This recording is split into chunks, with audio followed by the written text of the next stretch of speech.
मध्य प्रदेश के मंदसौर जिले में तैनात ज्वाइंट कलेक्टर राहुल चौहान मुश्किलों में उलझ गए हैं।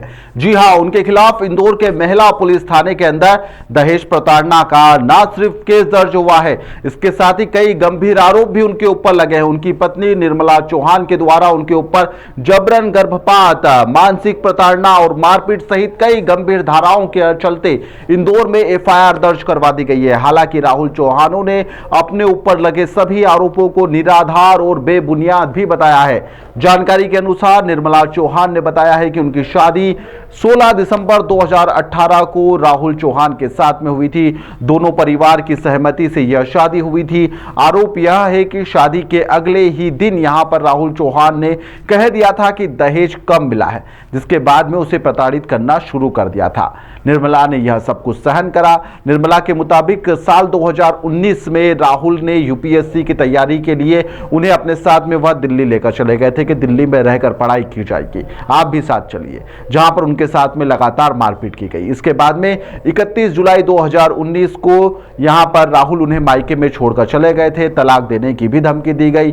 निर्मला ने आगे जानकारी देते हुए यहां पर पुलिस को बताया है कि सितंबर 2019 को राहुल इंदौर आए और उनके साथ में खरगोन उनके घर में वह चली गई थी। बात बनी तो राहुल ने कथित रूप से वहां पर भी मारपीट करी और उन्हें वहां पर घर से निकाल दिया था। इस घटना के बाद में खरगोन थाने पर उनके द्वारा एक शिकायत पहले दर्ज करवाई गई थी। आरोप और भी ज्यादा गंभीर लगाए गए हैं। यहां पर 2020 में गर्भावस्था के दौरान यहां पर राहुल चौहान ने उनके साथ में मारपीट करी थी। मारपीट इतनी ज्यादा तीव्र थी कि गर्भपात तक हो गया।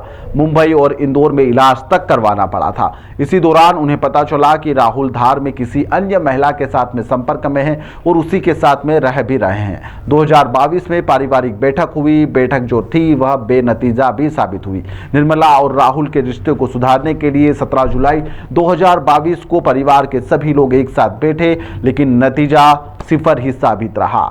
इसके बाद में यहां पर निर्मला अपनी मां के साथ में रहने लग गई थी।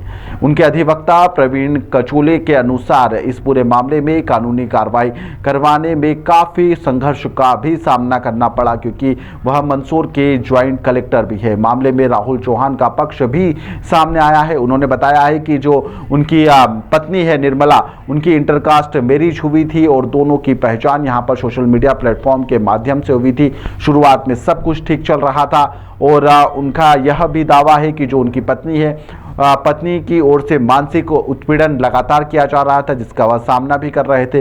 इसके चलते उन्होंने इंदौर के फैमिली कोर्ट में तलाक के लिए केस भी दायर कर रखा है। उन्होंने यह भी बताया कि वह अपनी पत्नी को हर महीने 15,000 रुपये मेंटेनेंस का लगातार दे भी रहे हैं। ऐसे में इस तरह के आरोप लगना, दहेज प्रताड़ना सहित यह सब कुछ यह गलत भी है। वहीं पर पुलिस ने फिलहाल एफआईआर दर्ज कर ली है। पुलिस इस मामले में जांच भी कर रही है।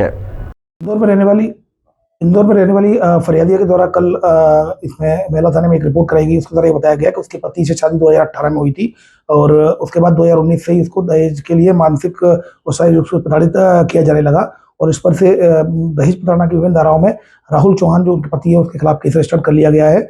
ये मूल रूप से बड़नगर के रहने वाले हैं। वर्तमान में गरौट मंदसौर में एसडीएम के रूप में पदस्थ है। क्या इसमें दहेज की बात सामने जो उनके द्वारा जो फरियादी का रिपोर्ट लिखाई गई है कि दहेज के लिए प्रताड़ित किया जाता था। इस पर से अभी मामला पंजीबद्ध किया गया। भाई इन्वेस्टिगेशन का ये विषय है, इसमें क्या क्या तथ्य आएंगे जो इन्वेस्टिगेशन का पार्ट है।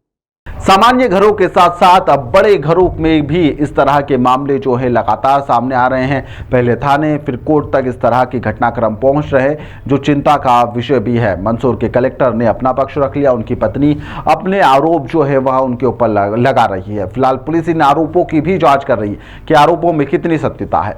फिलहाल के लिए इस खबर में इतना ही। आप देखते रहिए द लपेटा।